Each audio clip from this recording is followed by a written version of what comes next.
بسم اللہ الرحمن الرحیم۔ السلام علیکم ورحمۃ اللہ وبرکاتہ۔ محترم ناظرین کرام، اس وقت بہت بڑی خبر آ رہی ہے جمعیت علماء ہند کے تعلق سے۔ جمعیت علماء ہند کے صدر حضرت مولانا سید ارشد مدنی دامت برکاتہم کو ملی بہت بڑی کامیابی۔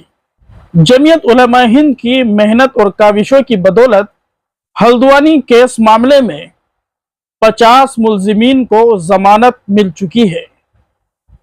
جی ہاں ناظرین کرام، ہم آپ کو بتاتے چلے، اتراکھنڈ ہائی کورٹ نے 6 خواتین سمیت 50 ملزمین کو ضمانت برداشت منظور کر لی ہے۔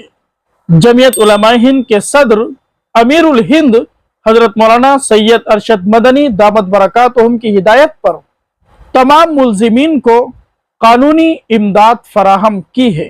یہ جمعیت علماء ہند کی بہت بڑی کامیابی ہے۔ دعا کیجئے اللہ تبارک و تعالی جمعیت علماء ہند کی قربانیوں کو اپنی بارگاہ میں قبول فرمائے، باری تعالی تمام ملزمین کو باعزت رہائی نصیب فرمائے۔ اللہ تبارک و تعالی ہمارے ملک ہندوستان کی حفاظت فرمائے۔